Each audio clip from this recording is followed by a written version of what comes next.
Welcome back to Boring Reviews. Boring land. Oh, just kidding. Blasphemer! Hello, Right. Boring Review Nation! Kind of pointless. We know all things. All right, welcome back to Boring Reviews. Nick here. Jodi there. And we are here for another Geography Now video. And which country are we, in our minds, traveling to, Jodi? Finland. Land of Finns. Quick question. If you're from Finland, are there a lot of people named Finn? Because that would be awesome. We are looking at another one of the Nordic countries, one of the countries up there, you know. You got the Denmark. You got the... Is it the Norway right here? Is it Sweden? And Sweden Norway, or Norway? Sweden, and I think And then Finland to the right. We're going to find out. I thought it was Scandinavian countries.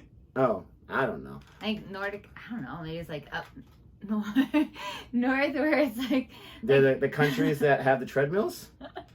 We're going to go ahead and check this out as we had just made ourselves look even more unintelligent. And our friend Barb's here will help us out. If you like our reaction anyway, please, and if you feel bad for us, please don't forget to like, subscribe, and hit that notification bell. Please and thank you. All right. Here we go. Ah, Finland.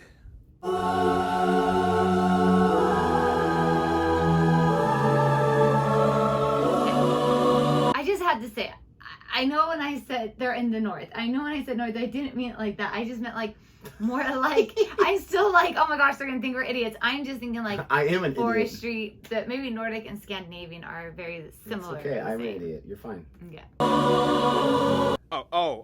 Let's talk about this place that I totally have no preconceived biases towards.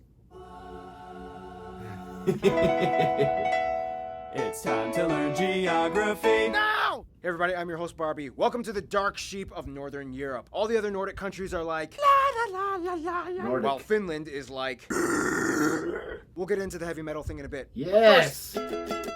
Love it.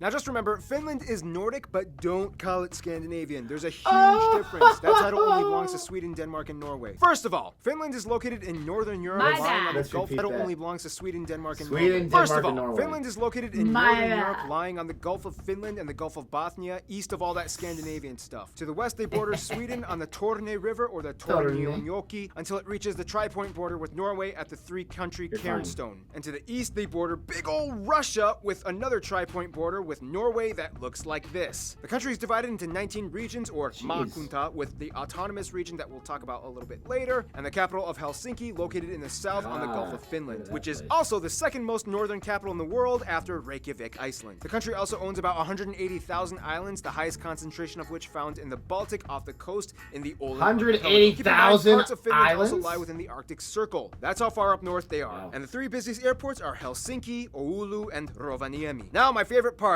territorial anomalies! First of all, with Russia, there are too many split islands and penne enclaves. The islands of Aikaniemi and Sursari, Tarasin-Sari Islands and lakes, the island in the Koitajoki River. Seriously, just play around with Google Earth and see how many you can find. Finally, we get to Sweden and things get interesting. Most of the borders with Sweden run along rivers that eventually flow into the Torne River, and then we get a strange golf course that is split between the two countries in the town of Tornio and Sweden. Not only that, but then you have the strange Market Island right next to Åland in the Gulf of Bothnia, which has an inverted S-shaped border. It had to do with the lighthouse that was built belonging to Finland, but then Sweden was like, hey, it's too close to our side of the island. So they drew a border that was like this to give each side equal shares of the land. See this archipelago cluster of islands right here? Yeah, it belongs to Finland, even though most of the people here speak Swedish. Åland is Finland's strange little administrative anomaly. Long story short, it used to belong to Sweden, but then the Russians took over it in addition to Finland.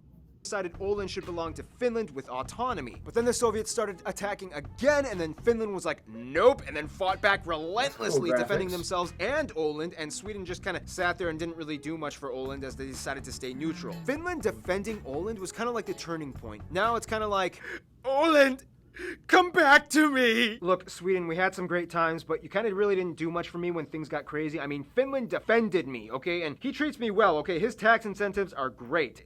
It's time to move on. It's not me. It's you. Åland. Also, Finland kind of threatened that if Åland was ceded back to Sweden, they would demand the Tornio Valley. Now, before the whole Soviet thing, Finland operated the regions of Karelia, Sala, Kusamo, Petsamo, and some extra islands in the Gulf. After the wars with the Soviets, these regions were all ceded back to Russia, effectively cutting off their access to the Arctic Ocean. Very quickly, some notable sites and landmarks would have to be the old castles like Savonlinna, Hämeenlinna, Olavinlinna, and the most renowned Suomenlinna. You can probably guess what Linna means by now. Rovaniemi is otherwise known as the home of Santa Claus, where you can go reindeer sledding. Inari and Ivalo is where you can get a real Sami traditional cultural experience. Of course, Helsinki is the epicenter of Finnish architecture and culture, with landmarks such as the Tempeli Aukia Church excavated into a rock, Mannerheim Street, the busiest road with all the shops and austere post-Soviet influenced blocky colonnaded buildings, or the iconic Helsinki Cathedral. Now those are all great, but Finland isn't really much of a tight metropolitan type of country. They love their space and have quite a bunch of it. Let's see what lies outside these cities, shall we? I love my space too. Now, if you want me to make this simple, some would argue that Finland is the best winter wonderland in the world. I mean, Canada's cool, but they have too many bears, and Iceland is too explodey, and Russia is too cold. Seriously though, the land is generally flat except in the north by the border with Norway, in which the highest mountain can be found, Mount Halti, although the peak is in Norway. However, in 2017, Norway plans to give Finland the peak for their 100th anniversary of independence from the Soviets. Finland is just wonderfully crisp and refreshing, usually ranking in the All right, so we've been having some technical difficulties with our headphones, so we took those off, recorded a different way, so that's why it's a little weird looking. Thanks for bearing with us. Let's just back up a little bit. Here we go. Of independence from the Soviets. Finland is just wonderfully crisp and refreshing, usually ranking in the top 3 countries in the world with the cleanest air quality. This is partially because Finland is almost 80% covered in forest, one of the highest concentrations per square kilometer in the world, only behind countries like Gabon and Suriname. This makes Finland the largest producer of wood in the EU and one of the top in the world. Not only that, but Finland has about 188,000 lakes, most heavily concentrated in lakeland, and in addition to lakes, about 10% of the country is comprised of all water bodies like rivers, ponds, and streams. Cool. When mixed with the land, this makes about 1/3 of the country home to swamps and bogs, making it the highest wetland proportion country in Europe and disputably the world.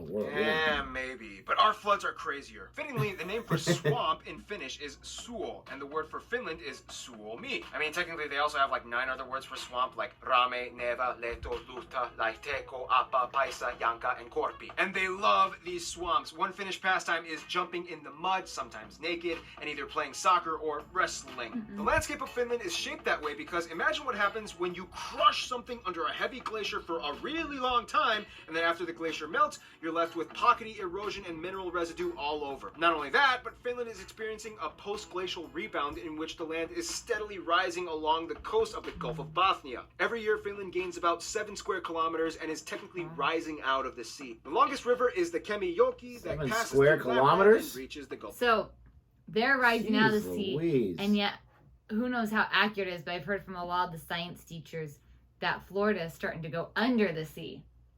Under the sea. The water levels are rising, and so so that's interesting how it goes, but it is beautiful, all the nature. Gulf of Bothnia, and the largest lake, as well as the 4th largest in Europe, Lake Saimaa, is located in the southeast. Because Finland is so far north, they are known for being the land of the midnight sun, as during summer you can literally see the sun for 24 hours a day in the northern parts by the Arctic Circle. And of course in the winter times there's hardly any sunlight at all, but if you're lucky you can witness an aurora borealis, especially in the northern parts. Oh, and by the way, the national animals are the whooper swan and the brown bear. Finnish agriculture is of course very standard for northern European countries, lots of rye wheat, turnips, potatoes, and of course, fishing is huge out here. However, due to the abundance of lakes and rivers, Finns prefer their own domestic freshwater fish like perch, zander, and miuku as opposed to the sea fish. Speaking of which, coming to Finland, chances are you will eventually try reindeer meat in some shape or form, whether in stew or grilled. In Lapland, you might even find bear on the menu. You can try mami, a pudding made of rye, and of course, every Finn will make every visitor try the strong, salty salmiakki. They love salmiakki so much that they made it into an ice cream, and it's so good, and I'm so mad they don't sell it in my hometown. Oh yeah, in the wintertime they build ice hotels, and there's like this cool waterfall in the Paratisi Kuru area in the Uru Kekkonen National Park. Okay, let's talk about Finnish people.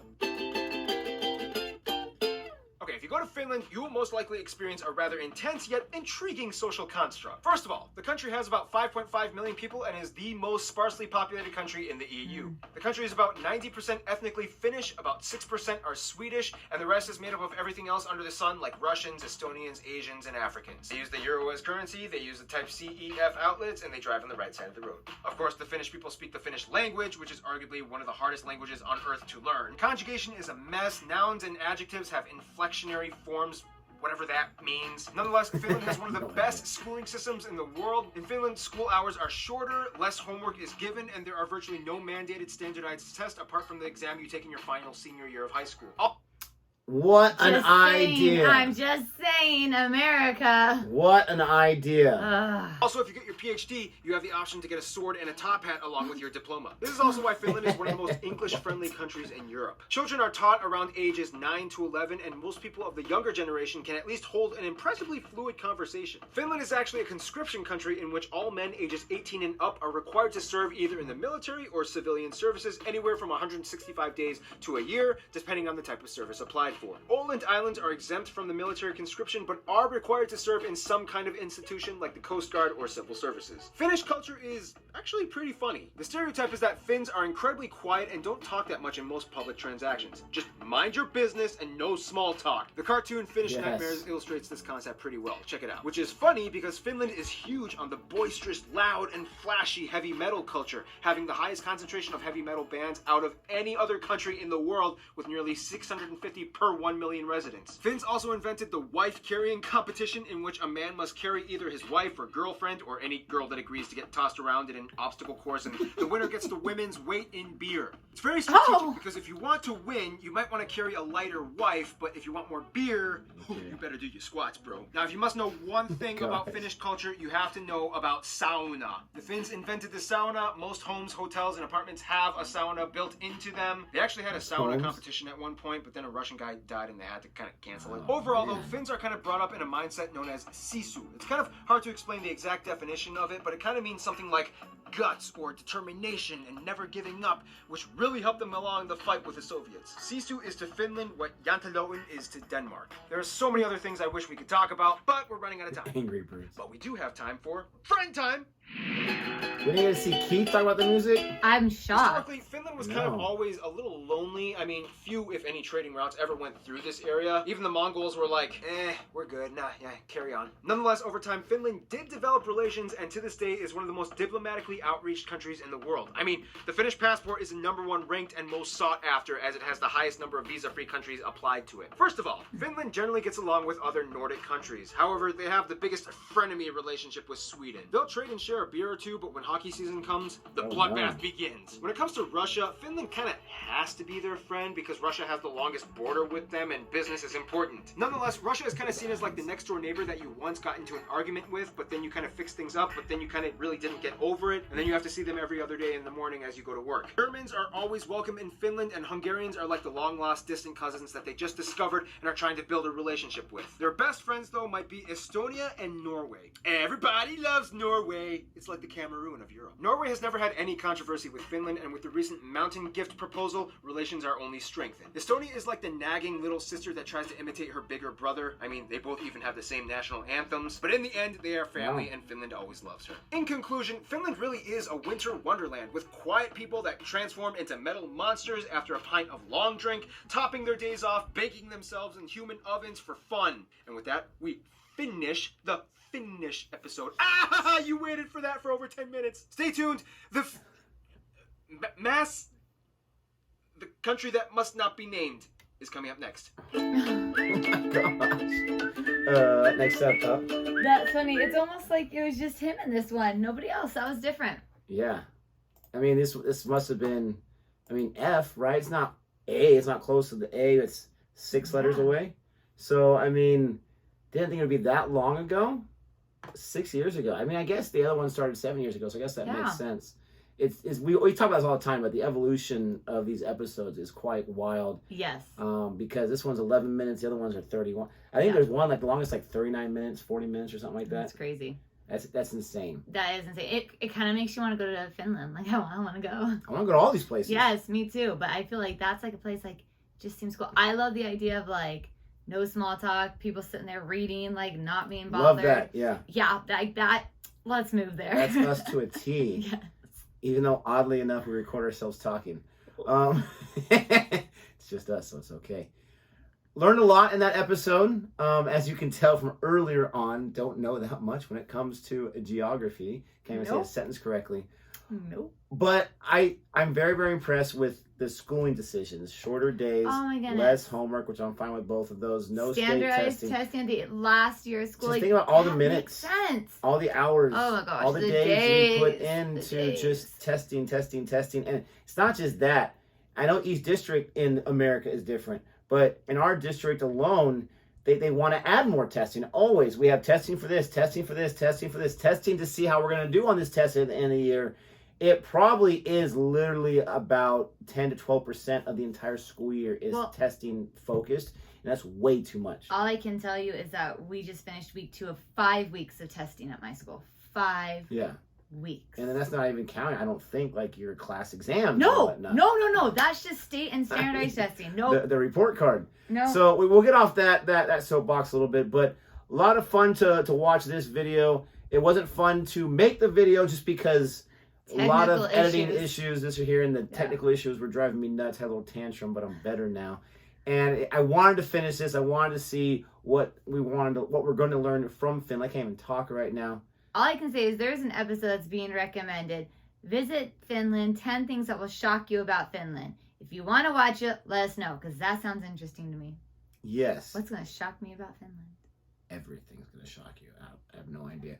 But let's end on me being right about the Nordic part. Please don't forget to like and subscribe. And until next time. Goodbye.